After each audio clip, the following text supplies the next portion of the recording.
Nestled in the heart of British Columbia's gold-rich wilderness, the Neva Creek mine was on its last legs when mining legends Freddy Dodge and Juan arrived to orchestrate what would become one of their most dramatic turnarounds yet. Episode 7 of Gold Rush, Mine Rescue Season 4 showcases the pair facing perhaps their most inexperienced mining crew to date, a group who had sunk $400,000 into an operation that yielded less than an ounce of gold in their entire previous season. With wildfire smoke threatening their limited timeline and a broken-down, decades-old wash plant as their only hope, this rescue operation demonstrates the extraordinary difference that proper mining knowledge can make between financial ruin and striking it rich. When Freddy and Juan first arrive at Neva Creek Mine, they meet a desperate but determined crew led by Mark Skocken, who has personally bankrolled most of the $400,000 investment. His team includes Jay, Trevor, Sasha, and claim owner John Olson. The situation appears bleak from the start. The miners proudly show off their meager gold recovery of just 1/6 of an ounce from their current operation, and confess that their previous season yielded only 3/4 of an ounce total. "Last year was a bust," Trevor explains solemnly. "We found about 3/4 of an ounce, digging through 30 feet of clay to try to get to bedrock. It was nasty." The gold recovery experts quickly identify the core issues. First, the team is using a small wash plant that can process only 5 to 10 yards of material per hour, woefully inadequate for a commercial operation. Second, they're running poor-quality glacial till rather than proper gold-bearing material. As Freddy bluntly puts it while examining their cut, "This is just an exercise in futility, really. I wouldn't play with this anymore." The initial 4-hour test run confirms their concerns, yielding just 0.02 ounces of gold, an amount that doesn't even cover the cost of fuel used during the test. With the miners having set themselves an ambitious target of 100 ounces for the season, requiring roughly an ounce per day, Freddy and Juan face a monumental challenge. Mark's candid admission that "nobody's getting a paycheck unless we see some gold" underscores the financial precipice on which these miners stand.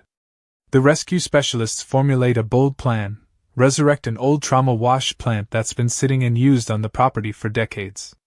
This larger plant could potentially process 4 times the material of their current setup, but it represents a significant gamble as no one has seen it run in years, and its condition is unknown. "What we've got here is a puzzle that might not have all the pieces," Freddy observes, acknowledging the risk. But with little alternative, they present the miners with their proposal: $14,000 in materials plus 6 ounces of gold at the end of the season for labor. However, recognizing the desperate situation, they offer a unique guarantee: if they can't get 20 times more gold in the next test run, which would be 0.4 ounces, the miners won't pay the labor portion. It's a high-stakes gamble that highlights their confidence in their abilities while acknowledging the tremendous challenge ahead. As work begins on resurrecting the old Trommel, Freddy takes lead miner Trevor to scout for better ground. This educational moment demonstrates why Freddy is considered a gold mining legend, as he explains how to identify promising paid dirt.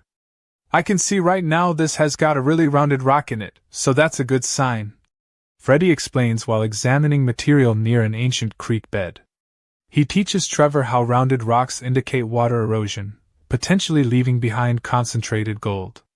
Their test panning reveals encouraging gold flakes, prompting Freddy to develop a plan: dig out the gold-bearing pay and use the resulting pit as a settling pond for their water system, effectively solving 2 problems at once. Throughout the process, the personal stories of the miners emerge, adding emotional depth to their gold quest. Jay reveals that he started mining to honor his late brother, who first introduced him to prospecting in the area. "When I'm here, I feel him everywhere," Jay shares poignantly. "I know he would just be in his element here, and I know he'd be proud of me." For Sasha, a single mother who brought her 22-year-old son Dustin to work alongside her, the operation represents financial security after years of struggle. "I don't have a retirement plan," she explains. "If this is successful, it'll be a game changer." These personal stakes remind viewers that gold mining is not merely about chasing shiny metal. It represents dreams, family legacies, and financial security. The rescue faces a significant setback when dangerous wildfire smoke forces the team to evacuate the site temporarily. With British Columbia experiencing its worst wildfire season in history, and a blaze just 20 miles from the claim, the air quality deteriorates to hazardous levels. The air quality index is 10 out of 10. Mark warns the team. You can see right now, it looks like it's snowing and it's just ash coming down on us. This unplanned delay adds pressure to an already tight timeline, leaving Freddy and Juan with just 48 hours to complete their work upon return. The mechanical challenges prove formidable as well. The team must completely rebuild the old Trommel, installing a new gas-powered engine to replace the electric motor, fabricating grizzly bars for the hopper, repairing the feed system, reconfiguring the sluice box, and creating an entirely new water circulation system with settling ponds. Every step brings uncertainty, particularly when testing the old gearbox that hasn't run in decades. If that gearbox is bad, we've got to start from scratch again. Juan worries. We'll have to get a new gearbox, and I don't know if we can source one in time. The moment when the refurbished motor successfully turns the Trommel represents a crucial victory, prompting celebration from the team. Juan showcases his technical ingenuity throughout the project, designing custom parts on his computer-aided design table and adapting available resources creatively. When they need a spray bar system but lack the proper pipe, Juan cobbles together a solution from existing materials. I had to put a bunch of patches on it. But it will work, he explains pragmatically, dubbing his creation the pipe with many patches that my grandpa gave to me. This resourceful approach exemplifies why Freddy and Juan make such effective mining rescuers. They blend theoretical knowledge with practical, field-expedient solutions. As the deadline approaches, the entire team works tirelessly to complete the transformation.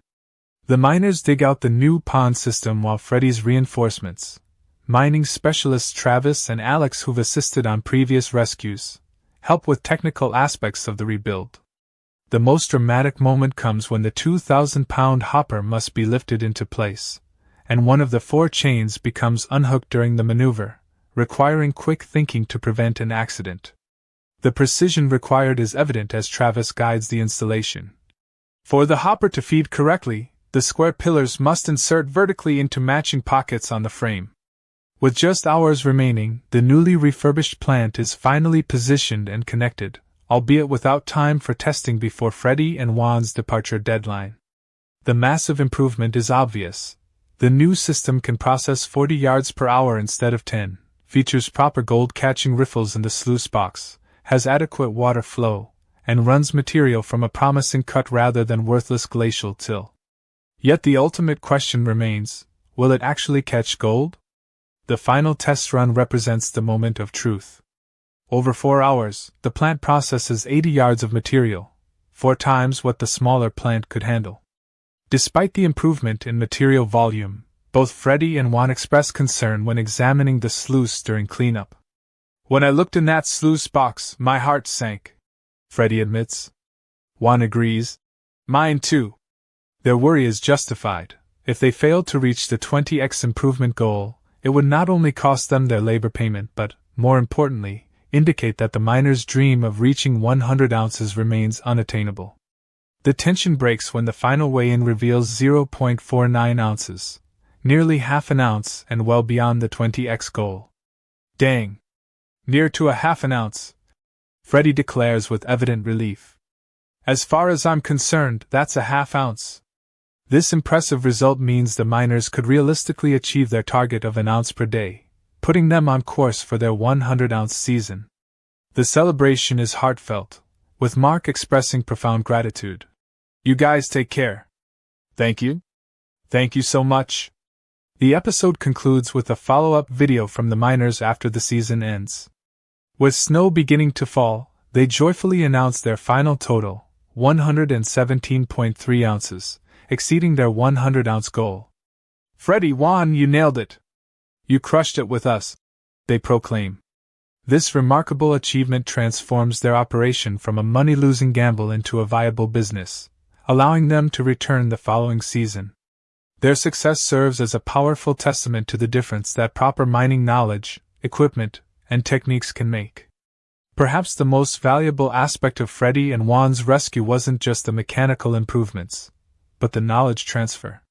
Throughout the episode, they conduct impromptu classes on crucial mining skills, from Freddy teaching Sasha how to pan effectively. Gold never sparkles. It's always a dull yellow. To showing the team how to identify promising ground and create efficient water systems.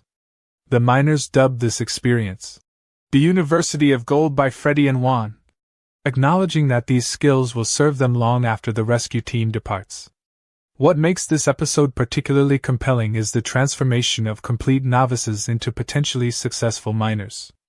These guys are pretty green, Freddy observes early in the episode. By the end, they're operating complex equipment and making smart decisions about where to dig. The human element adds emotional resonance to the technical achievements, Jay honoring his brother's memory, Trevor finding purpose during an industry downtime, and Sasha working alongside her son toward financial security. Their journey from inexperienced dreamers losing money to successful miners with over 100 ounces of gold represents the quintessential mining dream that has drawn people to Gold Country for generations. Gold Rush, Mine Rescue with Freddy and Juan continues to demonstrate that in gold mining, knowledge often proves more valuable than luck. At Neva Creek, the difference between bankruptcy and success wasn't found in a lucky strike or miracle claim, it came from applied expertise, proper equipment, and mining fundamentals. As Juan summarizes at the conclusion, more than anything, they have a future here. In an industry notorious for broken dreams and financial ruin, that future represents the most precious find of all.